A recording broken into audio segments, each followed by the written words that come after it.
सैनिक defence academy YouTube channel समस्त स्वागत। पीएमटी ड्राइवर पिलामानक पई गोटे अपडेट इनफॉरमेशन आसी तमाने देखि पारथबो in inviting a reference to the subject of cited above it is to intimate that the driving test and physical efficient test of driver recruitment of PMT Odisha Cuttack which is scheduled to be held on 1/2/2025 रु 2/2/2025 has been postponed.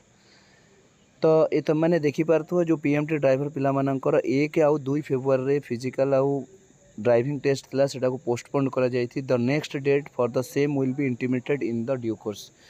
तो ये गोटे information update information कि PMT driver जो driving टेस्टा करा physical test 1-2 रे करा ताको एबे पोस्टपोन करा जायछि।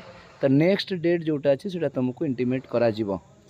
तेणु ये गोटे से पिला मानक पई भल संकेत अच्छी जो माने डरी जाइथिले कि हमर ड्राइविंग प्रैक्टिस हेई नै तांको आउरी अधिक समय मिल जाइछि। जो मानकर फिजिकल हो नतला से मानको फिजिकल पई भी समय मिल जाइछि। तो फर्दर जिमिति कोनोसी अपडेट आसीबो मु सुनिश्चित भाव देबी और जहाँ भी मु दउछि सर्वप्रथमे अपडेट दउछि और सठिक अपडेट दउछि।